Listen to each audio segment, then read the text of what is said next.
This already not yet is at the heart of Matthew's question about how are we to be Christian and what is the meaning of the gospel in light of us having already experienced something of God's salvation and yet recognizing the world still needs to be redeemed.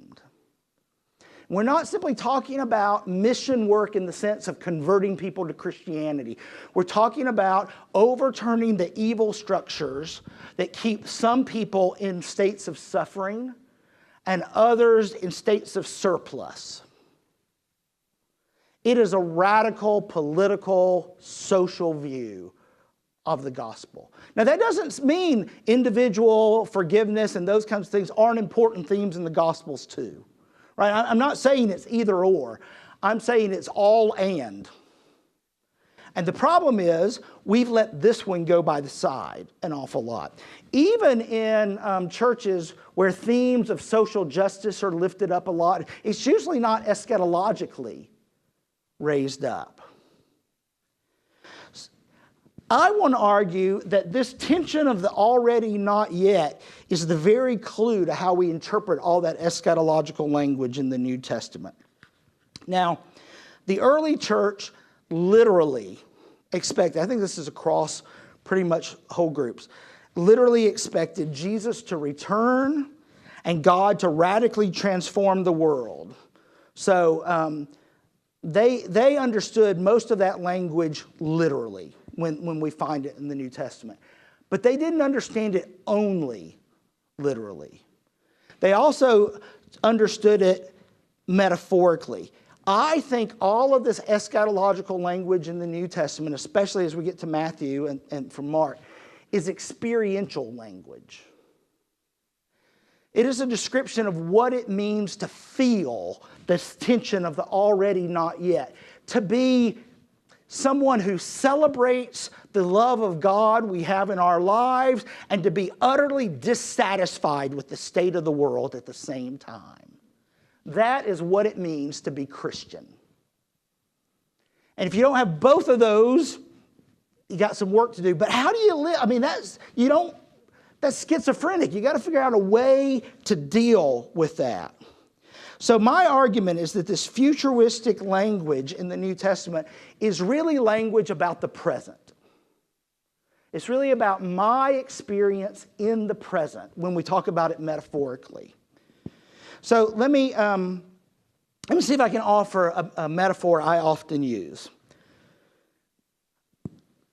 to describe this experience. You live in Houston where there's how many people? A few too many. And but some of you might have grown up, as I did, in a small town or so, and had to drive on those long roads that didn't have street lights everywhere. I mean, here, there is no time of the night that isn't glaring. You can't see the stars anymore and all. But you go out far enough into parts of Texas, and you go off on some of those roads, and there's no lights. All right, so you're driving at night on this curvy, hilly road. So you're the only car you see. So what do? Now, if you're like me, you turn on those bright lights, those high beams, and you probably edge a little towards the center of the road because you're driving all alone. It's no problem, right? So there you go. And then you're going up a hill and you see lights on the other side. You don't see a car, you just see the lights. You know that experience? So what do you do at that moment? Dim your lights, move back over. That's the eschatological experience of the New Testament. You have already experienced the headlights, but you have not yet experienced the fullness of the car, and yet you adjust your life nevertheless. That is where we live as Christians. But it is not a momentary thing the way it is on the road. It is the fullness of Christian experience for every generation to live that way. To live at that moment of constantly having God's headlights in our life, but waiting for the fullness of that vehicle to get here so we can all celebrate the equality and justice and peace that we all so deserve as part of God's creation. That God wills for us. Thy will be done. The world is not acting, living, being according to God's will right now. So that is where we live. Eschatology is the view that the grass is always greener on the future side of the fence. But we live right here in the present, right on this side, always just right about to the future, right? That's what's at stake here. We assume God's presence will be more in the end with a capital E. God's will be more obeyed. But here's the problem, is even as I say it, you have to always remember that's metaphorical language. Literally, it's chronological. But metaphorically, it's experiential. So you can't think in terms of literal time. We are always leaning toward the more of God and less of evil. It is not, see, there are different views of history. Do you view history as the world is much better now than, say, it was in the first century? Are we better off? Is there less violence in the world now? Is there less poverty in the world now? Is there less sinfulness now? I think the New Testament presents a view that this is simply what we experience now is what it means to be human. Now, there are some pretty nice developments. I really like my microwave. You know, I like being able to have food warmed in about 2 minutes, that kind of thing. I mean, but the ability for one human or one human community to kill another has not changed. One of the popes in the Middle Ages was shown a crossbow. And he was amazed at the force at which it shot an arrow. I think it was Pope Leo. And he said, surely this is the end of all weaponry. A crossbow. Can you imagine his naivete today? And we've got that red button up in the White House, and there's red buttons all over the country with just a twitch of the finger. And there's a literal end to the planet. Right? So the ways we kill people might have changed, but the human drive to exert power has not. The ways we accumulate and show our wealth may change. For instance, in ancient Greece, if you had wealth, you know how you showed everybody? You put a fountain out in front of your house. Because they didn't flow in water. To have a fountain was a big deal, right? We do other things today. We have certain cars, live in certain neighborhoods. We buy certain things in our house, etc. The structures of human existence haven't changed. So the already not yet is not just the way we as Christians live, or the early Christians, but the way Christians will live as long as there are Christians. We will live thrilled, grateful for what we have experienced from God,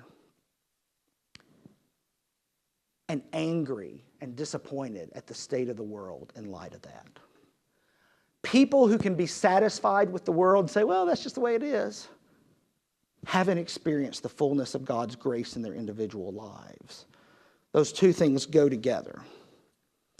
All right, let me pause and see if there's any questions before I start now moving towards text. So I just wanted to try and sow the seeds of how thoroughly eschatological it is and how different it is than the way we often talk about some of these texts and things. So questions? Are you all on board? Anybody not like this? Everybody? No, I don't want to have to deal with the world that way. I don't want the Bible to be political. The question is, are we supposed to interpret this literally or experientially or both? I can't answer it in this sense. I can tell you what I think, but there are certainly different views, different ways. Let me answer it this way. I think that New Testament writers, as I'll show, thought both. They literally thought Jesus would return within years, different ways, and I'll say just a word about that in a second. But they weren't only concerned with chronology. In fact, we'll show ways that I think Matthew tries to diminish worries about chronology. So he wants to be concerned about the corporate experience of it. For me, I don't worry about the literal. For me, I want to interpret the mission of the church and Christian experience in light of that language. So I would say the literal doesn't serve us very well anymore. But even if you hold literal, and I think there are plenty of Christians who do, I think the kind of conjecture that we see by, what's the guy, Van Imp and those kinds of people on TV who want to look for the time and the date have completely missed the point even of a literal reading of it. Any other questions? Yes?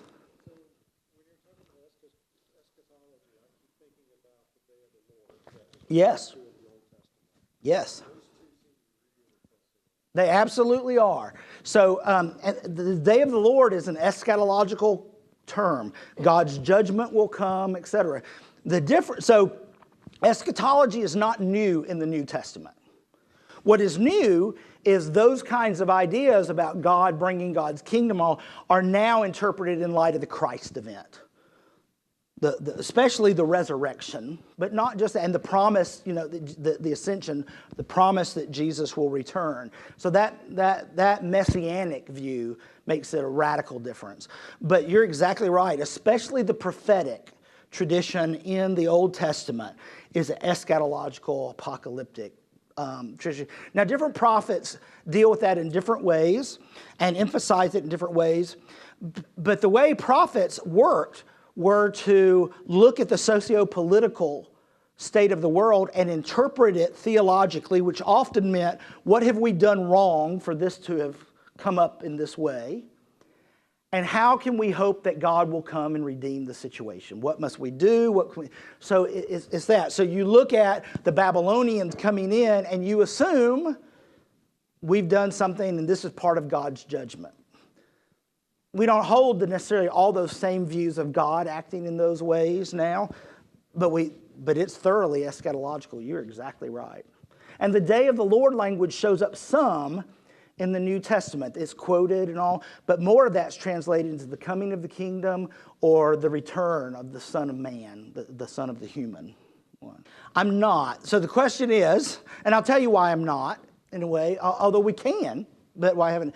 The question is, she has conversations with family members and all who will talk about the end of the world, and as Christians we want it to come, the day of Christ's return, even though that means other family members would be left behind in a sense or under damnation. So how do you deal with that tension? For me, I deal with it by saying that's a literalized version that doesn't really get at what this is about.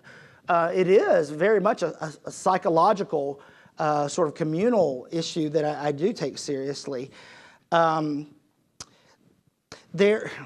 We're going to be dealing with Matthew, but there are people who read the book of Revelation, especially in terms of dispensations of different ages. And so one of the ways some of those people would hope is that they aren't going to be saved in this age, but there still might be chance in this age and things like that. I don't want to get into that complexity, and probably Priscilla has studied that better than I have.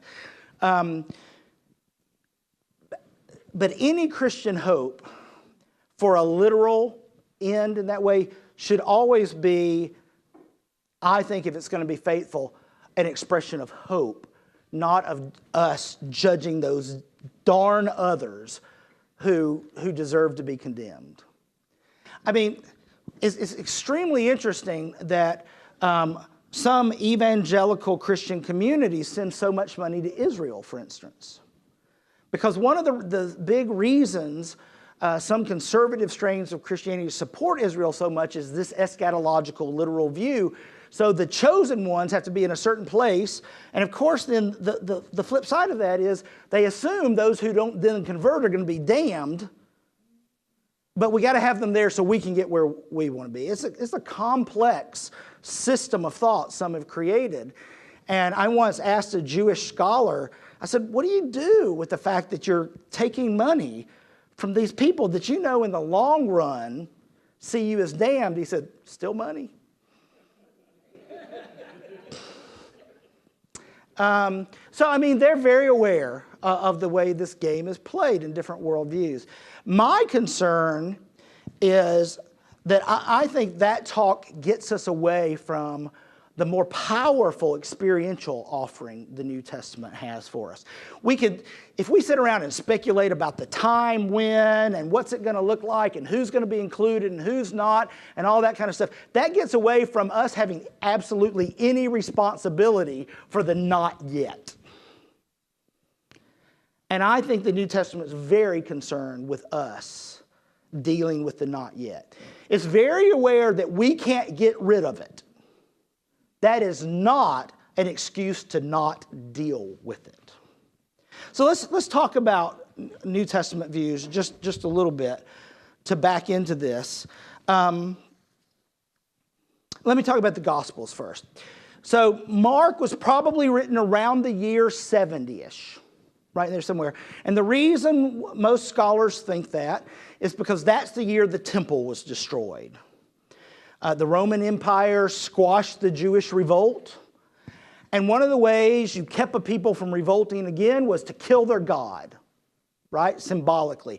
So they went in and destroyed the temple, and since then there's never been a Jewish temple, year 70. Now, scholars disagree about this a little bit, but most think it was written around the year 70 because there's language in there, and we're going to look at it in Matthew too. There's language in there that seems to already recognize it has happened. It's put in Jesus' language as predicting it, but it seems to be dealing with it. And I think the Gospel of Mark was written to deal with the question of how do we keep being Christian when the temple that supposedly represented God's presence has been destroyed. Some scholars think it went even further than that, and that early Christians in Mark's community were part of the Jewish revolt, fighting because they said, if the Jews take over the Roman Empire, or at least this area, then Jesus will return. See the eschatology at play there. When it failed, a lot of people go, oh, we were wrong, Jesus didn't return, maybe Jesus isn't the Christ at all. So if you remember, the end of Mark is 16:1 through 8. Now there's other stuff in your Bible there that were later additions, but it ends at 16:8, and in that scene the tomb is empty, but Jesus never appears. It is not a rejection of the idea of the resurrection. Mark very much affirms the resurrection, but he's playing a literary game. His people, I think, were so emphasizing resurrection that they had diminished the cross. And so everything points to the cross. In fact, the cross is the only time any human fully recognizes who Jesus is, according to Mark's theology. So other people have said he's a teacher. When Peter says, you are the Christ, Jesus goes, shut up. It's different than in Matthew. He basically says, the Son of Man will suffer and die. And then you remember Peter says, no, that's not what I meant. And Jesus calls Peter Satan, the opponent of God. There's no worse insult than that. We color that over in pastel colors. It's a horrible insult. So it shows you how much he misunderstood. And then only the very person who kills Jesus, the centurion, the most outsider of outsiders, by seeing him die, recognizes who he fully is. So if you imagine this happening right after the fall of the temple, because remember, when Jesus dies, the temple curtain tears in two. Why does that happen? Often the language is very similar to that. People used to interpret this as now the Gentiles can get in. Anybody can get in. For Mark, it is not that anybody can get in. It is that God has left. God is present more fully now outside, so that when the Romans destroyed the temple in 70, it's just destroying a building. Now remember, this is written after the fall of the temple, so Mark is trying to make some sense of this so he can keep people faithful in the Christian faith. So we're not focusing on Mark, but we need this as a background. So Mark has this crisis gospel written. Some 5, 10, 12 years later, Matthew decides it's time to write a gospel. He knows Mark's gospel. He's read it. He's used it. His community probably knows it. But he doesn't like it completely. He likes a lot of it because he uses a lot of it. But the problem is it was a crisis document, and that crisis is no longer affecting the church in the same way. That time has passed. Matthew wants a document that will more sustain the ongoing life of the community. So, for instance, Mark talks all the time about Jesus being a teacher with authority, but he doesn't tell us much of Jesus' teaching. Matthew adds in lots of teaching, parables, 5 discourses. So he really expands that kind of content. Mark's eschatology, Mark wanted to tone down eschatology. He didn't want to get rid of it. But remember, people had thought Jesus might return with the Jewish revolt, and when it didn't happen, Mark is the one who makes the first move, I think, in the Gospels towards an experiential understanding. That's a problem for Matthew in some ways. Matthew's gospel tries to raise up the importance of eschatology again. He thinks his people have become too lax. But that is not to get rid of the experiential element. It is to heighten it all the more. Matthew is concerned with an eschatological ethic. It's all about ethics, how to live in the already not yet. Now, we're going to come back to Matthew, but I just want to say a word about Luke, since these three are together. Luke is written sometime near the same time as Matthew, used Mark as a source, not quite as fully. But Luke also wrote the book of Acts, right? So we're probably talking around the years 80 to 90. Some people think later. I think it's pushing it. But as one person put it, you don't write a church history, talking about Acts, you don't write a church history if you think Jesus is going to return any day. He writes this out to show the ongoing life of the community of faith after the resurrection. So there is something going on here that Luke has really diminished eschatology. It's not gone. But some even say he has a realized eschatology. In other words, it's all about the now. I think that's overstating, but there's something really there that Luke's eschatology is pretty significantly different than Mark and Matthew's. Mark and Matthew's much more closely. Matthew intensifies Mark for a new day, if you will. Does that make sense? Everybody familiar with those datings, or is that new for you in terms of Matthew using Mark as a source? It wasn't plagiarism, and we shouldn't think of it that way.